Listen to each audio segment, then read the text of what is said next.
शुरू करते हैं अल्लाह के बाबरकत नाम से जो बड़ा मेहरबान और निहायत रहम करने वाला है। अस्सलाम वालेकुम लिसनर्स, कैसे हैं आप सब लोग। मैं हूँ स्टोरी टेलर नीलोफ़र और मैं अपने चैनल पर आप सभी लोगों को खुशामदीद कहती हूँ। लिसनर्स, आप सब लोग कैसे हैं और मेरे चैनल की खौफनाक कहानियों को कितना एंजॉय करते हैं, अपना फ़ीडबैक मुझे ज़रूर दिया करें। और आज मैं आप लोगों के लिए एक बहुत ही खौफनाक कहानी लेकर आई हूँ। और आगे बढ़ने से पहले जो मेरे चैनल पर न्यू आए हैं वो मेरे चैनल को सब्सक्राइब कर लें और बेल आइकॉन प्रेस कर लें, ताकि मेरे हर आने वाली वीडियो की नोटिफिकेशन आप लोगों को मिलती रहे। और लिसनर्स, कुछ दिनों से मैं बहुत ज़्यादा बिज़ी थी। आई थिंक 1 वीक हो गया मुझे। मैंने कोई स्टोरी अपलोड नहीं की क्योंकि मैं बहुत ज़्यादा बिज़ी थी कुछ काम में, और जिसकी वजह से मैं स्टोरी अपलोड नहीं कर पाई, तो उसके लिए सॉरी।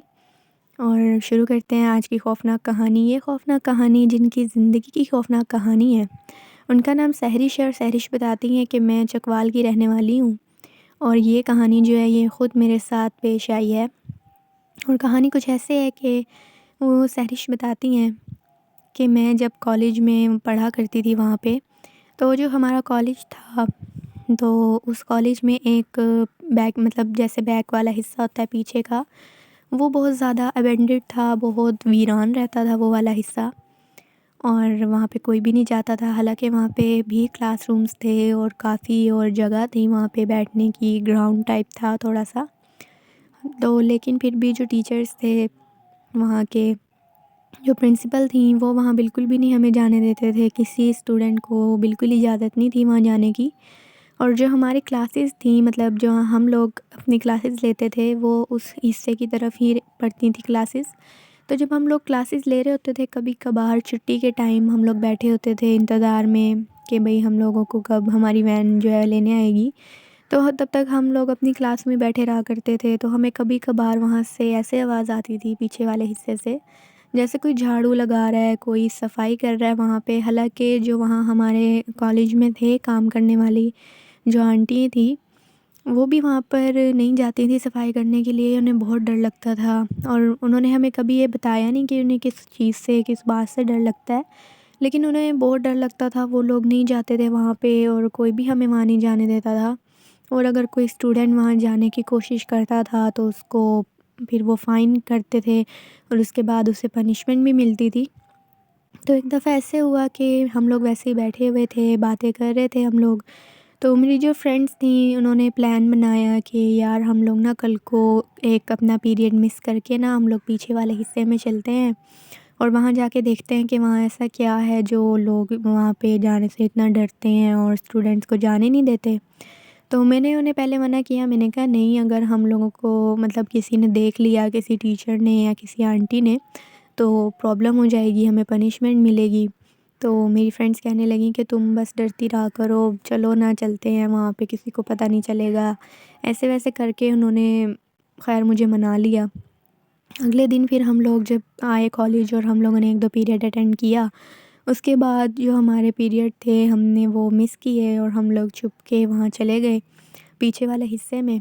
जैसे ही हम लोग उस पीछे वाले हिस्से में गए, हम लोग जाकर एक दफ़ा तो हम बहुत हैरान हो गए, क्योंकि वो हिस्सा इतना अबेंडेड, इतना वहाँ पे हमें खौफ आ रहा था उस हिस्से को देख के।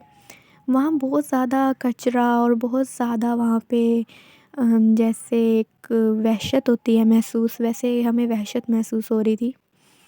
और वहाँ कोई भी नहीं था और जो क्लासरूम्स थी, वहाँ पे जो क्लासरूम्स बने हुए थे उसके दरवाज़े भी खुले हुए थे। तो हम लोग अभी वहाँ फिर रहे थे, तो अचानक से जो मेरी दोस्तें थीं, उन्होंने मुझे डराने के लिए वो लोग एक जगह पे जाकर छुप गईं।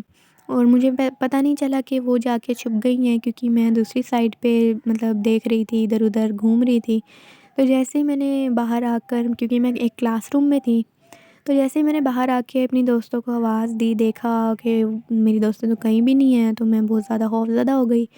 क्योंकि वो एक तो जगह भी ऐसी थी, ऊपर से मेरी जो दोस्तें थीं वो भी मुझे नज़र नहीं आ रही थीं और वो जो लोग थीं वो दूसरी क्लासरूम में छुपी हुई थीं मुझे डराने के लिए। तो मैं बहुत ज़्यादा खौफ़ज़दा हो गई, मैं उन्हें आवाज़ें दे रही थी। तो अचानक से मुझे एक क्लासरूम में से आवाज़ आई, जैसे जैसे बेंच वग़ैरह जो वहाँ पर रखे होते हैं, डेस्क बेंच वग़ैरह, वो हिल रहे हैं बहुत, जैसे कोई उन्हें हिला रहा है, कोई इन्हें मूव कर रहा है। तो मैंने सोचा कि मेरी दोस्तें हैं, मैं जाकर देखती हूँ। तो जैसे ही मैं उनकी तरफ गई, उस क्लासरूम की तरफ गई, मैंने जैसे ही दरवाज़ा खोला तो वहाँ पर एक औरत बैठी हुई थी, एक बेंच के ऊपर, और उस औरत की मेरी तरफ कमर थी। जैसे मैंने उस औरत को देखा, वो उसका हुलिया भी बहुत ज़्यादा अजीब लग रहा था, बड़ा पुरस्रार सा उसका हुलिया था, बाल उसके खुले हुए थे, बहुत बिखरे हुए उसके बाल थे, और उसके कपड़े भी बहुत मैले और बहुत गंदे लग रहे थे। और वो बैठी हुई थी और कुछ बोल रही थी, पता नहीं कौन-सी लैंग्वेज में वो बात कर रही थी। लेकिन जैसे अपने आप से बंदा बात करता है ना, ऐसे वो मुझे लगा कि वो बात कर रही है। तो मैं उसे अभी आवाज़ देने ही लगी थी कि जो मेरी दोस्तें थीं पीछे से आके उन्होंने मुझे एकदम जैसे डराते हैं, ऐसे उन्होंने मुझे आके आवाज़ दी। तो मैं जब पीछे मुड़ के देखा तो मेरी दोस्तें खड़ी हँस रही थी मुझे देख के, और क्योंकि मैं बहुत ज़्यादा उस वक़्त खौफ़ज़दा हो गई थी और मैंने चीखना भी शुरू कर दिया था जैसे उन्होंने मुझे डराया था। तो उन्होंने मुझे जल्दी से चुप करवाया और उन्होंने कहा कि तुम ऐसे मत चीखो, नहीं तो कोई आ जाएगा, किसी को पता चल गया तो फिर तुम फ़ाइन करवाओगी हमारा। तो जैसे ही मैंने पीछे मुड़ के देखा उन दोस्तों से, मैंने जब दूसरी तरफ मुँह फ़ेस किया अपना उस औरत को देखने के लिए, तो वहाँ पे कोई भी नहीं था उस क्लासरूम में। हालाँकि मैं बिल्कुल उस दरवाज़े पे खड़ी थी क्लासरूम के, और वहाँ कोई भी नहीं था बिल्कुल भी। तो जब मेरी उन्होंने नई हालत देखी, जैसे मैं क्लासरूम के अंदर किसी को ढूँढ रही हूँ, तो मेरी जो दोस्तें थी उन्होंने मुझे कहा कि ये तुम सहरिश, ये तुम किसको ढूँढ रही हो? क्या हो गया है? तो मैंने उनको बोला कि अभी तुम लोगों के आने से पहले, जब तुमने मुझे आवाज़ दी, तुमने मुझे डराया, उससे पहले यहाँ पर मैंने देखा, मैं तुम्हें ही ढूँढ रही थी तुम लोगों को। तो यहाँ पर जब मैं आई आवाज़ सुनकर, तो यहाँ एक औरत बैठी हुई थी और उसका हुलिया भी बड़ा अजीब-सा था, और वो बैठकर कुछ बोल रही थी किसी और ही लैंग्वेज में, और जैसे ही तुमने मुझे आवाज़ दी है, तो वो औरत गायब हो गई। तो जो मेरी दोस्तें थी उनको लगा कि मैं शायद उनको डराने की कोशिश कर रही हूँ, तो वो लोग हँसने लग गईं, मेरा मज़ाक उड़ाने लग गईं। वो ये कहने लगी कि तुम हमें नहीं डरा सकती हो, ये ऐसे थोड़ी होता है, हमने तुम्हें डराया तो अब तुम भी हमें डराओगी। मैंने उनको बहुत मतलब ये बताने की कोशिश की कि मैं सच कह रही हूँ, मैंने सच में यहाँ किसी औरत को देखा, लेकिन वो बिल्कुल भी मेरी बात नहीं मान रही थी। मैं थोड़ा-सा परेशान हो गई और बहुत मैंने उनको ये बात फिर दोबारा नहीं बोली, क्योंकि वो मेरा बिल्कुल बिलीव नहीं कर रही थी। हम लोग फिर ख़ैर चले गए वहाँ से, उस अबैंडन्ड एरिया से हम लोग चले गए अपने कॉलेज आगे की तरफ, अपनी क्लास में चले गए। तो मैं सारा दिन यही सोचती रही कि वो औरत कौन थी? वो कहाँ कैसे गायब हो गई? कोई रास्ता भी नहीं था वहाँ पे। तो अगले दिन मैंने क्या किया, अगले दिन मेरे दिमाग में वही सब बातें चल रही थी, और एक जैसे इंसान में क्यूरियोसिटी पैदा हो जाती है कि देखना है कि क्या था, कैसे हुआ। तो मैं यही सोच रही थी, और मैंने अपनी दोस्तों को बिना बताए रिसेस टाइम मैं चली गई दोबारा उस अबैंडन्ड एरिया में, उस पीछे वाले एरिया में मैं चली गई। तो जैसे ही मैं वहाँ पे गई तो मैंने देखा कि हम लोग तो जब यहाँ से गए थे तो क्लासरूम्स के दरवाज़े खुले हुए थे। लेकिन अब जब मैं दोबारा गई थी वहाँ पे, तो वो दरवाज़े जो थे वो बंद थे क्लासरूम्स के। पहले मुझे लगा कि शायद किसी ने, काम वाली ने, किसी आंटी ने कर दिया होगा क्लास के दरवाज़े बंद। तो मैं वैसे ही देख रही थी उसी क्लास की तरफ, मुझे दोबारा आवाज़ आई उसी रूम में से, जैसे कोई दरवाज़े को नॉक कर रहा है। तो जैसे ही मैंने उस तरफ अपना मतलब रुख किया, मैं उस तरफ गई, मैंने वो दरवाज़ा खोला तो वो दरवाज़ा अंदर से लॉक था। मुझे लगा कि अंदर ज़रूर कोई ना कोई है जो अंदर से दरवाज़ा लॉक है। तो मैंने बाहर से दरवाज़े को खटखटाना शुरू किया और मैंने पूछा कि अंदर कौन है? अंदर कोई है क्या? तो अंदर से मुझे फिर वैसे ही आवाज़ आई जैसे कोई बोल रहा है, लेकिन किसी और लैंग्वेज में बोल रहा है। तो मैं बहुत ज़्यादा हैरान हो गई, क्योंकि मैंने वो लैंग्वेज जो थी वो मैंने कभी भी नहीं सुनी थी। तो मैं थोड़ा-सा पीछे हो गई दरवाज़े से, तो अचानक से दरवाज़ा जो था वो खुला, और जैसे ही दरवाज़ा खुला तो मेरे सामने जो मैंने देखा, एक औरत खड़ी थी, और वो बिल्कुल वही औरत थी जिसको मैंने पिछले दिन देखा था इसी क्लासरूम में।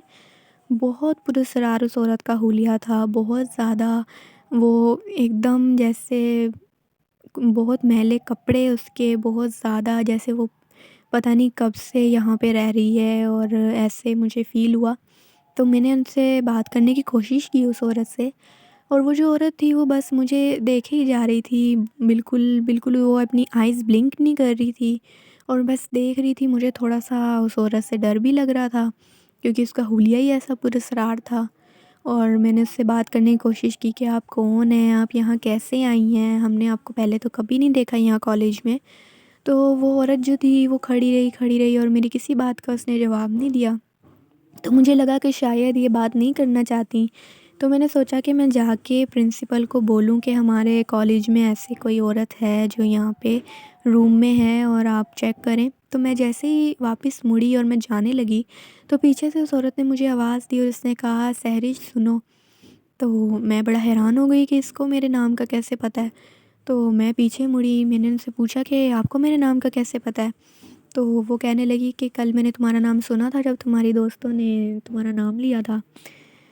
जब तुम्हारी दोस्तों ने तुम्हारा नाम लिया था तो मैंने तुम्हारा नाम सुना था। तो मैं बड़ा हैरान हो गई, मैंने कहा कि कल आप इस तरह कहाँ गायब हो गई थी अचानक से? कल आप मेरे सामने बैठी थी और जैसे ही मेरी दोस्तें आईं आप पता नहीं कहाँ चली गईं। तो वो औरत कहने लगी कि बेटा देखो, तुम किसी को ये बात मत बताना और कि मैं यहाँ पर रहती हूँ, क्योंकि मेरे पास कोई घर नहीं है, मैं बेघर हूँ। और ऐसे करके उन्होंने मुझे बताया तो कि मैं यहाँ पर रहती हूँ क्लासरूम में। यहाँ की एक आंटी है स्कूल की जो काम करने वाली है, उसने ही मुझे ये क्लासरूम दिया हुआ है रहने के लिए। तो तुम किसी को बताना ना कि मैं यहाँ पे रहती हूँ, नहीं तो वो मुझे यहाँ से निकाल देंगे।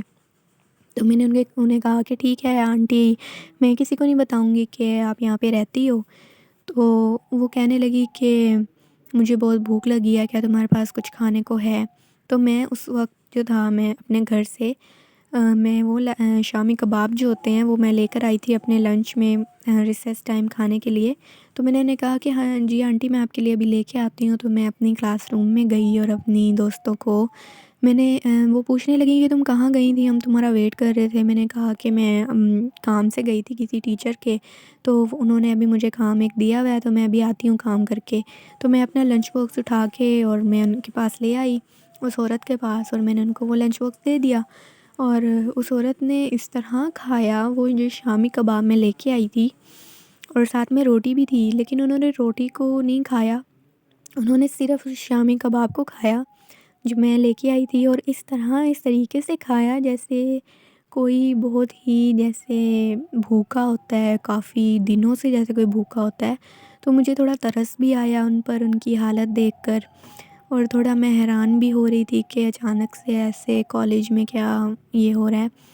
तो उसके बाद वो जो औरत थी वो मुझे कहने लगी कि तुम बहुत अच्छी लड़की हो और मैं मतलब यहीं पे रहती हूँ, अगर तुम्हें कोई भी मसला हो, कोई प्रॉब्लम हो, तो तुम मुझे मेरे साथ मतलब मुझे बता सकती हो, मेरे साथ तुम शेयर कर सकती हो, ऐसे करके उन्होंने मुझे बोला। तो मैंने कहा चलो अच्छी बात है कि ये आंटी जो हैं ये मेरे से मतलब एक वो हो गई हैं, फ्रेंडशिप टाइप हो गई थी हमारी बीच में। तो मैंने कहा ठीक है आंटी, कोई भी मसला हुआ, कोई बात हुई ना, मैं आपको बता दिया करूँगी, ऐसे करके मैंने बस बात को टाल दिया। अगले दिन फिर मैं ऐसे होने लगा मेरे साथ कि मेरी उस दिन के बाद, जब से मैंने उनको खाना दिया था, उस दिन के बाद से मेरी तबीयत बहुत ख़राब रहने लगी, मुझे बुखार रहने लगा और मुझे बहुत ज़्यादा गुस्सा आने लग गया था, मैं बहुत चिड़चिड़ी होने लग गई थी। और मुझे कोई भी थोड़ा-सा भी कुछ कहता था तो मुझे बहुत बुरा लगता था, बहुत गुस्सा आता था मुझे, और मुझे पता नहीं चलता था कि मैं उनको क्या कुछ कह देती थी। जो भी आगे से मुझे कोई मज़ाक भी करता था, मेरी कोई दोस्त, तो मैं उसे बहुत बुरा-भला कह देती थी, मुझे नहीं पता चलता था। और बाद में मुझे फिर एहसास होता था कि मैंने क्या किया है। तो एक दफ़ा ऐसे हुआ कि हम लोग कॉलेज में ही थे और एक लड़की थी, सीनियर थी हमारी, तो वो लड़की जो थी वो मुझे बहुत परेशान किया करती थी। तो उस दिन उस लड़की ने मुझे बहुत ज़्यादा मतलब परेशान किया, मेरा मज़ाक उड़ाया, तो मुझे बहुत गुस्सा आया हुआ था उस वक़्त। तो मैं उसके बाद जाकर मैं वो जो औरत थी, मैं उसके पास गई और मैंने उसे बताया कि मतलब बातों-बातों में मैंने उसे बता दिया कि आज ऐसे हुआ है, एक लड़की है और वो मुझे ऐसे बहुत परेशान करती है। तो वो जो औरत थी वो कहने लगी कि ठीक है, तुम मतलब ऐसे फ़िक्र ना करो। तो मैं कुछ मतलब कि उन्होंने बोला कि तुम फ़िक्र ना करो, उसको ना पता चल जाएगा। तो मैंने कहा वैसे ही आंटी कह रही होंगी, तो मैं नॉर्मल बात करके और मैं वापस आ गई। और फिर भी मेरा चिड़चिड़ापन जो था वो मेरी दोस्तें भी महसूस कर रही थी, मेरे घर वाले भी महसूस कर रहे थे। अगले दिन जब हम लोग कॉलेज गए तो वो जो लड़की थी जो मुझे तंग करती थी, वो लड़की बहुत ज़्यादा मैंने देखा, एक काफ़ी लड़कियां एक जगह पे खड़ी हुई थी, बिल्कुल एक क्राउड बहुत ज़्यादा हुआ हुआ था ग्राउंड में। तो मैंने देखा पता नहीं क्या हो गया है यहाँ पे। तो अभी 1-2 पीरियड ही गुजरा था, उसके बाद की बात है ये, जब हम लोग तीसरा पीरियड लेने जा रहे थे दूसरी पोर्शन में। तो मैंने देखा कि काफ़ी ज़्यादा लड़की हैं और टीचर्स भी खड़ी हुई हैं और बड़ी परेशान लग रहे हैं सारे। जैसे ही मैं गई मेरी दोस्तों के साथ, हम लोगों ने देखा तो जो वो लड़की थी वो बहुत ज़्यादा अजीब हालत में थी। मतलब उसकी जो पूरी बॉडी थी, पूरा जिस्म था, वो एकदम बेंड हो गया था, बिल्कुल मुड़ गया था। उसके हाथ-पैर बिल्कुल मुड़े हुए थे, एकदम टेढ़े हो गए थे और उसके मुँह से झाग निकल रही थी बहुत ज़्यादा। और उसको टीचर्स और लड़कियाँ जो उसकी दोस्तें थी, वो उसको बहुत ज़्यादा कंट्रोल करने की कोशिश कर रही थी, बहुत ज़्यादा उसके हाथ-पैर सीधे करने की कोशिश कर रही थी। लेकिन उसके हाथ-पैर बिल्कुल भी सीधे नहीं हो रहे थे और वो अजीबो-गरीब आवाज़ें निकाल रही थी। और उसकी जो आइज़ थी, उसकी आँखें भी बिल्कुल ऊपर चढ़ी हुई थी। मैं बहुत खौफ़ज़दा हो गई ये वाला मंज़र देख के। लेकिन क्योंकि जो भी था वो मुझे तंग करती थी या कुछ भी था, लेकिन हम किसी इंसान को ऐसे देखते हैं तो बुरा लगता है इंसान को कि ये इसके साथ क्या हो गया है। तो मैं अभी उसको देख ही रही थी और वो जो जहाँ पर वो थी, मतलब जहाँ वो गिरी हुई थी, वो वही एरिया था जो पीछे का अबैंडेड एरिया होता है, उसके बाहर ही वो उसकी ये हालत हुई हुई थी। तो मेरी वैसे ही नज़र पड़ी तो वो जो औरत थी, वो जो पुरस्कार औरत थी, वो बिल्कुल वहाँ खड़ी हुई थी, बिल्कुल अबैंडेड एरिया में, और वो मुझे देखकर मुस्कुरा रही थी और उसकी तरफ, लड़की की तरफ इशारा कर रही थी हाथ से। तो मुझे ये फ़ील हुआ कि जो भी कुछ इस लड़की के साथ शायद हुआ है, वो इस औरत की, इस पुरस्कार औरत की वजह से ही हुआ है, कि जिस तरह वो हँस रही थी और उसकी तरफ इशारे कर रही थी। मैं बहुत खौफ़ज़दा हो गई और मैं वहाँ से भाग गई, निकल गई मैं वहाँ से। मैं बहुत इतना खौफ़ज़दा हो गई कि मैंने अपना बैग उठाया और मैं वापस घर आ गई। किसी को बिना बताए मैं वापस घर आ गई और घर आके मेरी इतनी तबीयत ख़राब हुई, इतनी तबीयत ख़राब हुई कि मेरे घरवाले ही परेशान हो गए कि पता नहीं इसको क्या हुआ है, सुबह तो ठीक-ठाक गई थी। और ये एक कहानी थी जो मैंने आपको बताई है, और आगे जो कहानी है, जो ये मेरे साथ पेश आई, जो मतलब बकिया हिस्सा है इसका, वो मैं आपसे अगली दफ़ा शेयर करूँगी, अगली कहानी मैं आपके साथ शेयर करूँगी। तो थैंक यू सो मच सैरिश आपका। और लिसनर्स, आप लोगों को ये कहानी कैसी लगी है, अपना फ़ीडबैक मुझे ज़रूर दें। और सैरिश जो हैं वो कल को अपना बकिया हिस्सा इस कहानी का शेयर करेंगी, तो नेक्स्ट पार्ट आप लोगों को अगली वीडियो में सुनने को मिलेगा। तो तब तक के लिए स्टे ट्यून्ड। अल्लाह हाफ़िज़, अल्लाह निगहबान।